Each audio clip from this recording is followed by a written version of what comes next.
ఏమక్క exhibition ఈ రోజు last అంటే మనం పోదామా? అమ్మమ్మ ఒప్పుకోదులే అక్క. మనం ఇద్దరు అడిగితే ఎందుకు ఒప్పుకోదు? నానమ్మ ఏమి ఈ రోజు ఎగ్జిబిషన్ లాస్ట్ అంటే నానమ్మ పోదాం నానమ్మ. అవునమ్మమ్మ 10 రోజులు బయట తిరిగొచ్చినా నీకు ఇంకా రోజుకి రాలేదా? ఏమో తల్లి, నాకు రేపు శుక్రవారం ఇల్లు చూసినా ఎట్టుందో క్లీన్ చేసుకోవాలి. మేము కూడా ఏదో ఒకటి హెల్ప్ చేసేసాంలే అమ్మమ్మ. నువ్వు 3 ఫ్లోర్ల కసు నూకేసా. నేను రద్దున లిఫ్ట్ లో చెట్లు మోసాం కదా, కసు ఉంది. సరే అమ్మయ్య అన్ని ఫ్లోర్ లోనూ కసువు నొక్కేసినానమ్మ. పోదాం పడనమ్మ, టైం అవుతుంది. మిల్కిన్ బిలు పోదా. వస్తున్నా. ఎంతసేపే? ఏం 3 ఫ్లోర్ల లిఫ్ట్లలో నూకద్దా? 3 ఫ్లోర్లలో లిఫ్ట్ ఉన్నాయి. ఎందుకు లేవు? అయ్యో ఇక్కడ కసువు లేదే. సెకండ్ ఫ్లోర్ లిఫ్ట్ లో కూడా కసువు లేదే. ఉండి 3rd ఫ్లోర్ పోదాం. అయ్యో ఈ ఫ్లోర్ లో కూడా కసువు లేదే. గ్రౌండ్ ఫ్లోర్ లో ఒకటి కసువు ఉంది, మిగతా 3 ఫ్లోర్స్ లో కసువే లేదు. అమ్మ అన్ని ఆపదలు చెప్పింది. ఫ్లోర్ ఫ్లోర్ కు ఒక లిఫ్ట్ లేదు, ఇంటి మొత్తానికి ఒకటే లిఫ్ట్ ఉంది. అందుకే నీకు మ్యూజియం లో పెట్టాలనిండేది. ఏయ్ మెల్లగలకా. ఏమైందన్నమా? కడపమాన్ కొట్టుకుందే, గోర్లు వేసిపోయిందే. అబ్బబ్బబ్బబ్బా ఏం నొప్పిస్తుందో. ఏదైనా ఒకటి దాపోయే గోరు కట్ చేసుకుంటాను. నానమ్మ ఈరోజు శుక్రవారం గోర్లు కట్ చేసుకోకూడదు. పోవే, అవసాన కాలంలో ఏదైనా చేయొచ్చు కానీ నువ్వు ఒకదానివి. పట్టు, అది నట్స్ కట్ చేసుకుంటేదే, దాంతో ఎట్లా కట్ చేసుకుంటావు? నానమ్మ పట్టు, ఈ కత్తిరితో ఎట్లా కట్ చేసుకుంటారే? అబ్బ పో నానమ్మ, అత్తప్ప ఏం లేదు, కావాలంటే నువ్వే తెచ్చుకోపా. ఈ కత్తిరితో ఎట్లా కట్ చేసుకుంటారే? నీళ్ళు కట్టి దాపో. రాయి ఇక్కడ చేస్తారా? అమ్మమ్మ దారుందో నాకు తెలుసు, నేను తెస్తా ఉండు. చూడు దాన్ని చూసి నేర్చుకో. రాక్షసి. అమ్మమ్మ పట్టు. మాకు తెలుసులే. దాంతో ఏం కట్ చేసుకోలే, నా పీక కట్ చేసుకోలే. ఎక్కడ దొరికారు మీ ఇద్దరు? నువ్వే కదా కట్టడమ్మన్నావు మళ్ళీ. సరిపోయిందా? ఏయ్ బయట దోమలు ఇంట్లో ఇవ్వండి. సరే నానమ్మ, ఏ రాయ లోపల పోదాం. హెప్పా నేను డాన్స్ చేసుకోవాలా. హెప్పోవే. ఏమైందే? లహరి అక్క నీకు ఎప్పుడైనా ముక్కులోకి దోమ పోయిందా? లేదు. ఏమి? నాకు ముక్కులోకి దోమ పోయింది లహరి అక్క, ఎంతసేపు అయినా రాలే, ఏం చేయాలా? అవునా? ఇలాగే మా ఫ్రెండ్ కి ఒకసారి ముక్కులో దోమ పోయింటే అది కడుపులోకి పోయి పేగులన్నీ కొరికేసి ఆ పాప చనిపోయింది. ఇప్పుడు ఏం చేయాలి అక్క? ప్లీజ్ ప్లీజ్ చెప్పవా అక్క? సరే. ఏమైంది? బ్లడ్ అయినట్లు వస్తుంది. ఏంది ముక్కంతా? అసలు ఏమైందంటే పుక్కులోకి దోమ పోయిందమ్మమ్మ. లహరి అక్క పుల్లతో లొడబెట్టుకోమనింది. చాలా నొప్పిస్తుంది, ముక్కులో బ్లడ్ వస్తుంది. పెద్ద గాడిద వేయండి, చిన్నపిల్ల ముక్కులకు పుల్లలు పెట్టిస్తావా? రాక్షసి ఉండు, నిలబడి నీ సంపద నిల్వ చేసి. నీ బరకబులో పెట్టుకోమనిలే, ఈ పుల్ల పెట్టుకోమన్నా. ఏమైందబ్బా నా స్కూల్ డ్రెస్ ఇప్పుతుంది? నానమ్మ ఎందుకు అవి? ఎందుకు? రేపు 11వ తేదీ స్కూల్ తెరసరా? అంటే ఈ సంవత్సరం కూడా నేను అవే వేసుకోమోలా? నా తలకాయ కూడా పట్టదు, నేను వేసుకోపో. ఏంది? ఈ ఒక్క సంవత్సరం కోసం నీకు కొత్త స్కూల్ డ్రెస్ కొనియాలా? నీకేం ఎక్కడా కనపడలే, దుడ్లేని చెట్లకు గాయలే. ఇవి నాకు 5th క్లాస్ లో కొనిచ్చావు, నా కాలు కూడా ఎక్కువ, నేను స్కూల్కి ఎట్లా వేసుకోవాలా? చూడమ్మా చూడు. అందుకే ఇంకా ఇంత క్లాత్ ఉంది, టైలర్ దగ్గర పోయి ఇప్పిస్తే సరిపోతుందిలే. కర్మ, కనీసం స్కూల్ బ్యాగ్ అయినా కొత్తది కొని నానమ్మా. అయ్యో ఎందుకు తల్లి, ఈ సంవత్సరంతో నీ 10th అయిపోతుంది, ఇంటర్మీడియట్ కి అన్ని కొత్తగా కొనిస్తాను. అబ్బచ్చా, నేను 10th పాస్ అయినప్పుడు కదా. ఏంది పుసుక్కుమని అంత మాట అంటివి? ఏమో ఎవరికి తెలుసు, నేను 10th ఫెయిల్ కావచ్చు, మన 9th లోనే కూర్చోవచ్చు. 10th పాస్ కావడం అంటే ఆశామాష అనుకున్నావా? ఓ అలాగా, నువ్వు 10th పాస్ అయ్యే వరకు ఇవే డ్రెస్ వేసి పంపిస్తా. నిన్న మ్యాథ్స్ హోంవర్క్ చేయకుండానే స్కూల్కి వెళ్ళిపోయాను. కాసేపు నింటే సార్ దొరికిపోయేదాన్ని. మరి మీ సార్ ఏమనలేదా? మా గౌతమ్ గారు నా హోంవర్క్ టక్టగా చేసేసినాడు, లేదంటే సార్ చేతిలో నాకు దెబ్బలు పడేవి. గౌతమ్ ఎవరే? నా క్లాస్మేట్ నానమ్మ, చాలా మంచోడు. నేనంటే వాడికి చాలా ఇష్టం, నా కోసం ఏదైనా చేస్తాడు. వాడికి నువ్వు చేసే పులిహోర అంటే చాలా ఇష్టం. ఈ రోజు కూడా చేసి నానమ్మ. సరే సరే. ఆంటీ ఇది విన్నారా? అయ్యో ఆడంటీ, ఇంకా మీరు చెప్పందే. ఇది పిల్ల రీతిగా ఉండదు, పిల్ల కాదు పిశాచి. ఆంటీ ఇప్పుడు లహరి 10th క్లాసా? పెద్దలు మాట్లాడుకుంటే చిన్నపిల్ల, నీకేం పని? లోపల పో. అబ్బో అయ్యో అసలు ఏం జరిగిందంటే ఆంటీ, అట్లా రాండి ఆంటీ, గోడకు చెవులు ఉంటాయి. పిదప కాలము పిదప బుద్ధులు, మా కాలంలో ఇలాంటివన్నీ మేమెరగమమ్మా. ఎందుకైనా మంచిది మీరు జాగ్రత్తగా ఉన్నాను ఆంటీ, ఎవరిని నమ్మకలేదు. నాన్నమ్మ పులిహోర చేసినావా? లేదు, ఉప్మా వేసిన. పులిహోర చేస్తానన్నావే. ఇక మీదట నేను పులిహోర చేయను, నువ్వు కూడా తినటం మానే. ఇద్దన్నమాట సంగతి.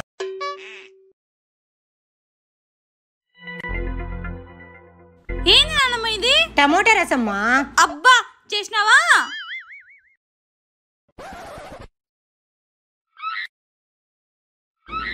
ఏందే అన్నమంత అట్లెత్తేస్తానవు? టమోటాలే ఎటదేనా టమాటా రసంలో టమాటాలు ఉండక మామిడి పండ్లు ఉంటాయా? కూరల్లో నాకు నచ్చని ఏమైనా ఉన్నాయంటే అది రసమే. ఇది అన్నం వదిలేసిపోతాన్ని ఉండు, నాన్నమ్మతో చెప్తా.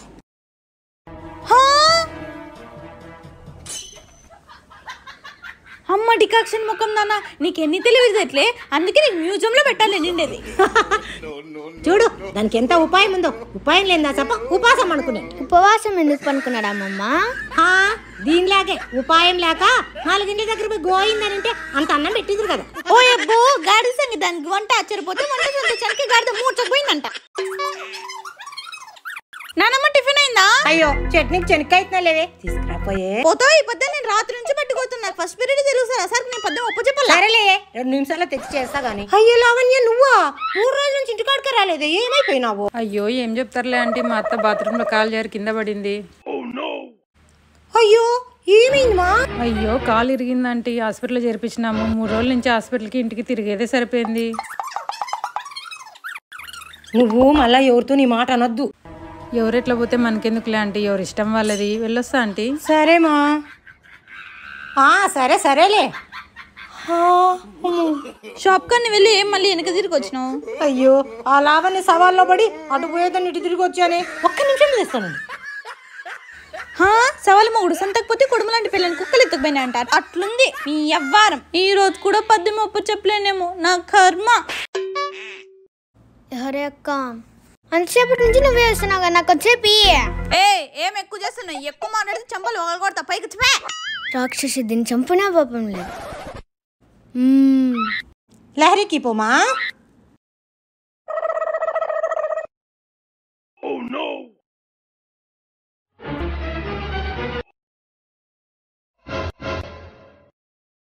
ఈ దెబ్బతో నువ్వు అవుట్.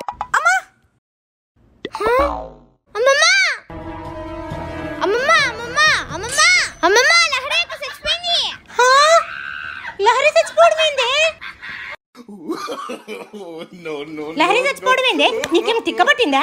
లేదమ్మమ్మ, ఇందాక లహరి అక్క నేను ఈ వడితో కొట్టాను, అందుకే చచ్చిపోయింది. వడతో కొట్టడం ఏంది? లేదమ్మమ్మ, ఇందాక నేను టీవీలో చూసాను, నలుగురు వడదెబ్బ తగిలి చనిపోయినాడంట. నానమ్మ వంట అయిందా? ఆడి ఆడి ఆకలి అవుతుంది. ఇప్పుడే కదా టిఫిన్ తినిపోయినారు. ఏంది నానమ్మ 1 గంట అవుతుంది టైము, ఆకలేస్తుంది. 1 గంట అయిందా? మోడ మూసుకుంటే టైమే కనపల్లే. అయ్యో కూరలు ఏం లేవే. కోడిగుడ్లు తీసుకొని రాపండి, కోడిగుడ్ల కూర చేస్తా. కోడిగుడ్ల కూరనా? నాకు ఆమ్లెట్ ఇచ్చి. సరేలే ఏదో ఒకటి చేసి పెడతాను, తీసుకొని రా. ఏ కోడిగుడ్ల కవరు మిల్కీకి నువ్వు డాన్స్ వేసుకుంటూ వచ్చి పాలు కొట్టుకొని వస్తావు. కోడిగుడ్లేవే ఉత్త కవర్ ఎత్తుకొని వచ్చినావు? నన్ను ఎందుకు అడుగుతావు? మిల్కీని అడుగు. కోడిగుడ్లేవే. అమ్మమ్మ ఏం జరిగిందంటే, మిల్కీ నానమ్మ ఏం చెప్పింది మనతో? పగలనివి మంచివి చూసి తమ్మనింది లహరి అక్క. మరైతే దీంట్లో పగలమేవో మంచివేమో మనకిలా తెలుస్తుంది. ఇప్పుడైతే ఎట్లా లహరి అక్క? దాందే ఉంది మిల్కీ, ఇలా పాల్గొట్టి చూడమే. అయ్యో దీంట్లో ఒక్కడి కూడా మంచి లేవు కదక్క. అంతే, అంత కల్తీ. మీరెక్కడ తింటున్నారు నా ప్రాణానికి? చిన్నప్ప చూపులు మారి పెద్ద గండు మారి. ఎస్, లేదంటే పెత్తనమంతా దీనికి ఇస్తావా? పేనుకు పెత్తనం ఇస్తే తలంతా గొరిగిందంట. ఏమైంది? తలకాయ కట్టేంది? వద్దు, నాకు కొమ్ములు వచ్చినాయి. కొమ్ములు రావడానికి ఏం ఆవువే ఎద్దువే? ఎవరు చెప్పింది కొమ్ములు వచ్చినాయి? మా ఫ్రెండ్స్ చెప్పినారు. పొద్దున్న నాకు కూడా అట్లే అనిపించింది. వాళ్ళు ఏదో ఆట పట్టించడానికంటే నీకు నిజంగా కొమ్ములు వచ్చినాయా? ఒకరిద్దరు కాదు, మా క్లాస్ మొత్తం అట్లే అన్నారు. నాకు అట్లే అనిపించింది. ఒక అబద్ధాన్ని ఒకరు నిజమని చెప్తే ఎవరు నమ్ముతారు? 10 మంది నిజమని చెప్తేనే కదా అది నమ్మేది. ఇది ఎట్లా ఉందంటే బ్రాహ్మణుడు ఆవు దూడ కథలాగుంది. ఆ కథ ఏందమ్మమ్మ? ఒక బ్రాహ్మణుడికి కర్మకాండ చేసినందుకు గాను ఒక పాడే ఆవును దానం ఇచ్చినారు. ఆ ఆవును తీసుకొని అడవిలో వస్తుంటే 4 దొంగలు ఎట్లయినా గానీ ఈ ఆవును కాజేయాలని చెప్పి వాళ్ళలో ఒక దొంగ వెళ్ళి, ఏమయ్యా నువ్వు చూస్తే బ్రాహ్మణులాగున్నావు, మేకని పట్టకపోతున్నావు ఏంది అంటాడు. అప్పుడు ఆ బ్రాహ్మణుడు, అయ్యో కాదండి ఇది ఆవే అంటాడు. అదే మాదిరిగా 4 ఒక్కొక్కరు వెళ్ళి మేక మేక అనేసరికి ఆ బ్రాహ్మణుడికి డౌట్ వచ్చి ఇది ఆవు కాదు మేకేనేమో అని ఆవును అక్కడ పారేసి వెళ్ళిపోతాడు. అప్పుడు ఆ 4 దొంగలు తమ చెప్పిన అబద్ధం నిజమైందని ఆ ఆవును తీసుకుని వెళ్ళిపోతారు. అబ్బా ఎంతసేపు రానమ్మా? అబ్బబ్బబ్బా వస్తున్నానే. స్టార్ట్ చేయమా. బాబు ఒక్క నిమిషం. ఏంది అమ్మా? అవ్వా రండి మేడం, టైం అయిపోతుంది త్వరగా. అసలే టైం అయిపోతుంది, ఏం మర్చిపోయిందో అమ్మా. పద బాబు. ఏమైంది మేడం? కార్ కింద ఏమైనా పడిపోయిందా? ఏమీ లేదు బాబు, మనం కారు బయట పెట్టి చాలాసేపు అయింది కదా, ఏవైనా మూగజీవులు పడుకున్నాయేమో అని. అవునానమ్మా, మా ఫ్రెండ్ వాళ్ళ నాన్న కూడా చూసుకోకుండా వాళ్ళ ఆటో కింద 2 పిల్లల్ని ఎక్కిచ్చేసాడంట. పాపం అవి చచ్చిపోయాయంట. అందుకేమా ఆగి ఉన్న వెహికల్స్ స్టార్ట్ చేసే ముందు ఒక్క క్షణం చెక్ చేసుకొని బయలుదేరితే కొన్ని మూగజీవాలు ప్రాణాలు కాపాడిన వాళ్ళు.